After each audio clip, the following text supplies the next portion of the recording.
I'm going to do the lemon juice battery lab, and it's from our middle school with Vernier manual. There's another version of it in our physical science manual. And in this lab, we're going to make batteries out of lemons and a variety of materials you can find that we will use for electrodes to insert into the lemon. And I've already made some slits here. The lab asked the students to make a couple of slits that are approximately 2 centimeters apart, and they can take a scalpel or a sharp knife and cut down into there so that they can insert the electrodes. Now, depending on the age range of your students, whether or not you want them to have a knife or not, that's up to you. But just keep in mind you can do that in advance. Saves time, and you don't have to deal with sharp objects there. So now I've got the lemon, and let's talk about what we have with our electrode materials. I have a copper strip, and there is a steel nail, which is, steel is mostly iron, so the lab talks about using iron. I have a galvanized nail, and galvanized means it's actually coated with zinc, so I have this will end up being my zinc electrode. I have some magnesium strips here, and lastly I have some pieces of carbon, and so these are just like chunks of graphite, and so you can use graphites, like artist graphites can be used there. And so those are my electrode materials. So now I'm ready to assemble the battery, and I'm going to start off by pressing the carbon down into the lemon there, and I have a paper towel to clean up some of the juice that comes out. So I have my carbon in there, and then the lab says, well, let's start off with a steel nail. So I insert the steel or the iron nail into the lemon there. So now I have my battery ready for testing. So next I have to attach some wires to it, or electrodes, so that we can actually make the measurements there. So I need to put the black lead, I'm going to put on the nail, and then the red lead I will put on the carbon. And so I've done that. And now we're ready to actually measure our voltage, and we're going to use the differential voltage probe. And we'll attach these leads to the end of our other leads to be able to measure that. But first we need to plug in the sensor to the LabQuest, and it has a variety of ports there, so I think I'll just use port number 1. And when I do that, the LabQuest recognizes the sensor and it brings up the meter window.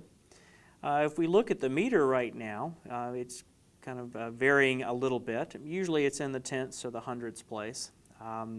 Sometimes students have difficulty with this because it is essentially 0, but they tend to be a little bit more literal with 0. So one thing that you can do is to go in and 0 the probe, and to do that you just tap on the meter and then tap on 0, and so now it's much closer to 0. It's still oscillating just a little bit, but and it's kind of a teachable moment to talk about, place value and those kinds of things. So we're just going to be using this as a meter, and so we'll just read the numbers from the screen.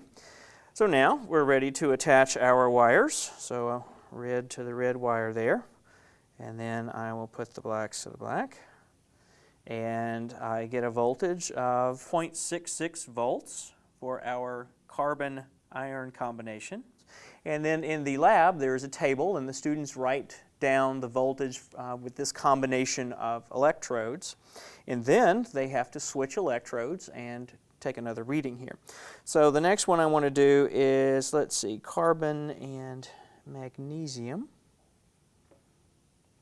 It doesn't really matter what order you do it, but I'll do it in the order that it's in the lab.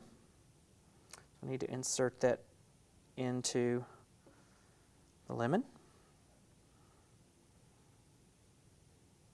We have 1.87 volts.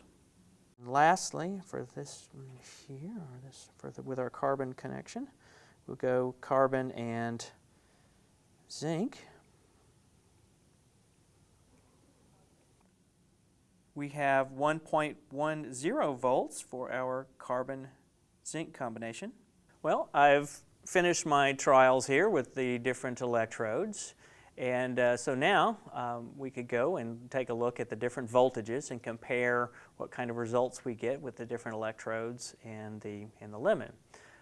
There are some variations that you might try to, that often students will come up with on their own. They'll want to try other fruits, for example. So they're already thinking about the variables that they may want to manipulate. So you might try a grapefruit or an apple. They may want to try different metals just to see what kind of voltages they obtain there.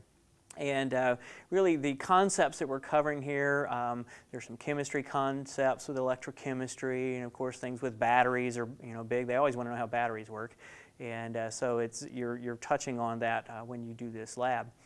If you would like a copy of this lab, it's available at our website for download, and or if you have our manual, you have the word processing file for this lab, and if you want to make changes, you may do so. And so it's a really nice lab for students to investigate the world around them.